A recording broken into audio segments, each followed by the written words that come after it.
Bab 916. Tidak lama kemudian, bawahan Elin dan Nancy tiba di kamarnya.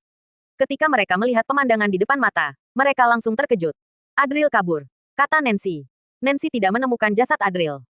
Lalu dia melihat jendela yang hancur, melototkan matanya tidak percaya Adril bisa kabur dalam keadaan seperti ini.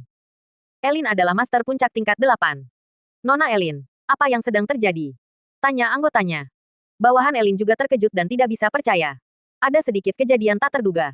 Anak itu menggunakan racun khusus untuk menahanku. Dia berhasil melarikan diri saat aku terkena racunnya, kata Elin. Wajah Elin sangat marah. Setelah itu dia berlutut di lantai, mengelus kepala Nando dengan tangannya yang gemetar, sambil berkata dengan sedih dan menyalahkan diri sendiri. Nando, maafkan ibu yang gak berguna, gak bisa membalas dendam untukmu. Maafkan aku, maafkan ibumu, nak. Lanjut Elin.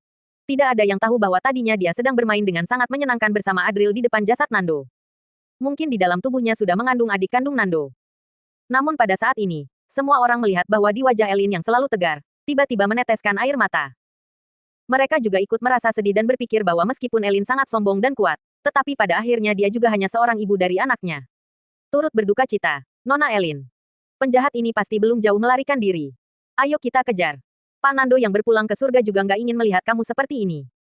Petik 2. Semua orang menghibur Elin. Semuanya pergi dari sini. Dasar manusia nggak berguna. Beritahu leluhur, keluarga Forest akan membunuh Adril dengan sepenuh tenaga untuk membalas dendam anakku. Kata Elin. Elin berteriak dengan keras dan marah hingga menguncangkan aula. Semua orang di sana menjadi diam dan tidak berani berkata. Lalu Elin memeluk kepala Nando di dadanya. Dengan penuh kesedihan dan kemarahan. Dia berkata, jangan khawatir Nando, aku pasti akan membunuh Adril. Aku akan menghancurkannya menjadi 1000 potongan, memotong tubuhnya menjadi berkeping-keping untuk membalas dendammu. Tiba-tiba semua orang di tempat itu terkejut oleh kemarahan dan kesedihan besar dari Elin. Mereka tidak lagi berbicara lebih dan segera pergi memberitahu keluarga Forest dan juga menghubungi toko peti untuk mengurus jenazah Nando. Suasana menjadi kacau balau. Hanya Nancy yang wajahnya tampak aneh dan merasa sesuatu yang tidak beres. Dia tiba-tiba menggerakkan hidungnya, merasakan bau aneh di ruangan. Saat dia bingung, tiba-tiba dia dibangunkan oleh suara tajam yang dingin. Lalu dia tiba-tiba melihat Elin menatapnya dengan tatapan yang sangat dingin. Nancy, aku peringatkan kamu. Keluarga Juwana jangan ikut campur dalam hal ini. Kalau enggak, kamu harus bersiap untuk pertempuran antar keluarga kita. Auranya yang kuat itu, terasa penuh dengan kesedihan dan kemarahan yang putus asa. Seakan-akan pertempuran antar keluarga besar akan terjadi kapan saja. Nancy segera menenangkan diri dan tidak berani lengah, lalu menjawab, aku akan pulang dan menyampaikan kata-katamu kepada leluhur dan juga ayahku. Dia merasakan tekanan yang besar dari pandangan dingin Elin. Setelah itu dia segera pergi meninggalkannya. Setelah Nancy pergi, bawahannya membawa ponselnya dan berkata dengan gemetar, Nona Elin, telepon dari leluhur. Elin mengayunkan tangannya dan membiarkan mereka semua keluar. Lalu dia mengangkat telepon dan menempatkannya di telinganya.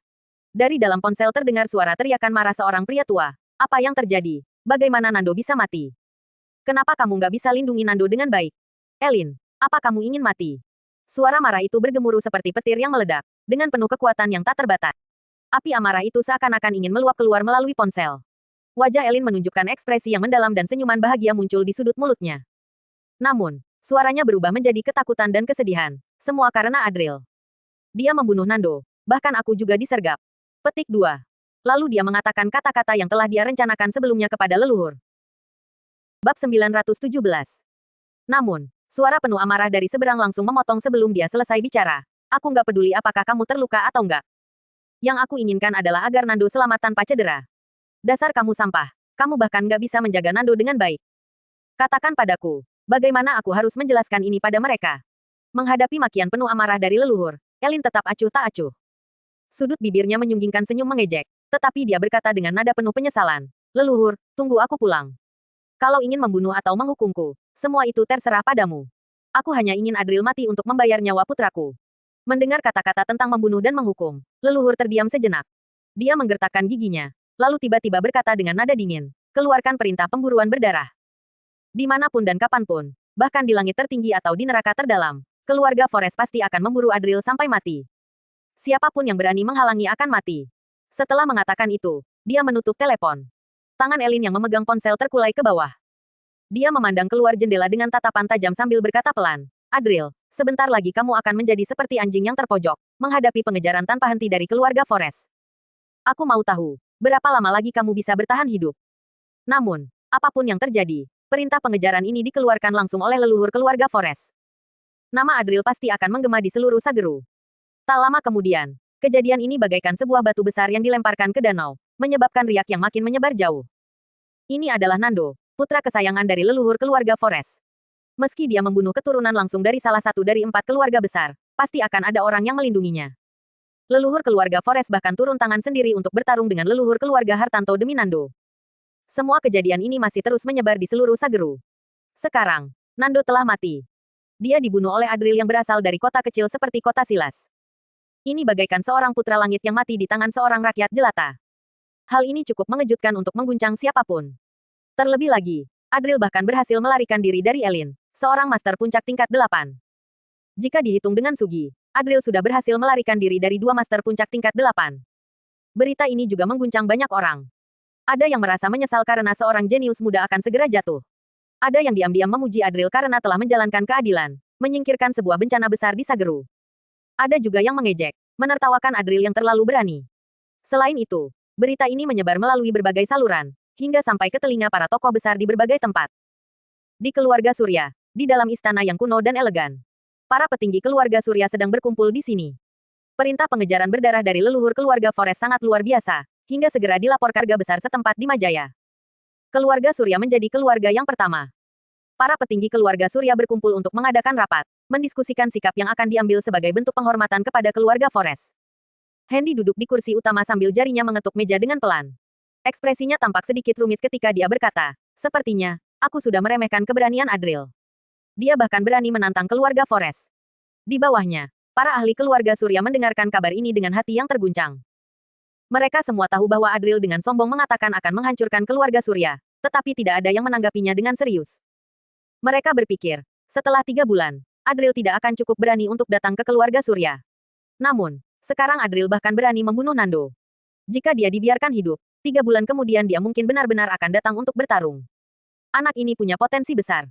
Kalau dia dibiarkan berkembang, di masa depan dia bisa menjadi ancaman besar bagi keluarga Surya. Begini juga bagus. Kita bisa menggunakan tangan keluarga Forest untuk membunuh Adril. Mata seseorang berkilat cemerlang. Adril sedang cari mati. Nggak ada yang perlu dibicarakan. Kepala keluarga, langsung saja katakan pada keluarga Forest kalau keluarga Surya akan bekerja sama untuk membunuh bajingan itu. Kata yang lain dengan nada menghina. Hendy menampilkan senyum simpul, lalu mengangguk pelan. Dengan adanya keluarga Juwana dan Gary tak terkalahkan yang melindungi Adril, sebenarnya Hendy tidak terlalu berani bertindak. Dia hanya bisa melihat Adril tumbuh. Namun, sekarang Adril pasti akan mati. Hendy tersenyum sambil berujar, "Kalau begitu." Petik 2. Tunggu.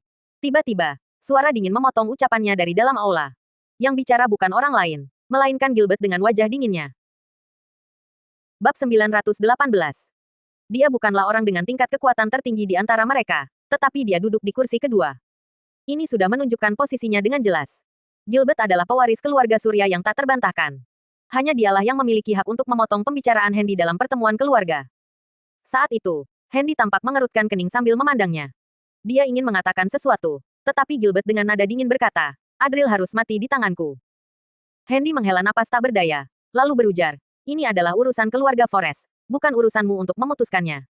Aku akan menemukan dia sebelum keluarga Forest bertindak penuhnya," kata Gilbert dengan tenang. Lalu, dia mengangkat kepalanya sambil menatap semua orang, lalu melanjutkan, "Kalau ada kabar tentang Adril, laporkan dulu padaku. Aku ingin bertarung dengannya, membunuhnya dengan tanganku sendiri." Semua orang terdiam, tak bisa berkata-kata. Mereka secara refleks memandang ke arah Hendy. Hendy hanya bisa menghela napas dalam hati. Dia tahu Adril telah berhasil melarikan diri dari 2 master puncak tingkat 8. Adril telah menimbulkan masalah besar hingga namanya sudah tersebar luas mendapat reputasi buruk. Namun, reputasi buruk tetaplah reputasi.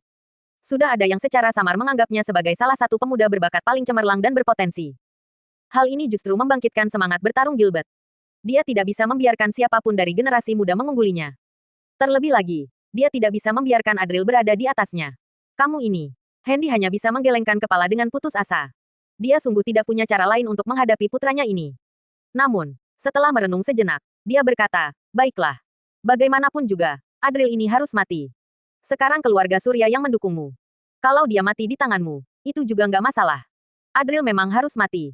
Namun, jika keluarga Surya yang membunuhnya, mereka mungkin akan dimusuhi oleh Gary tak terkalahkan. Hanya saja, dengan keluarga Forest sebagai pendukung mereka, Gary tak terkalahkan tak akan bisa berbuat banyak. Kalau kamu akan bertarung, menanglah dengan cepat. Aku akan memanfaatkan kesempatan ini untuk melamar seorang gadis dari keluarga Surya untukmu. Seorang putri keturunan langsung, kata Hendy. Dia dengan cepat menemukan cara untuk memaksimalkan keuntungan sambil menatap Gilbert untuk meminta persetujuannya. Bahkan sebagai ayahnya, Hendy tidak bisa mengatur pernikahan tanpa persetujuan Gilbert.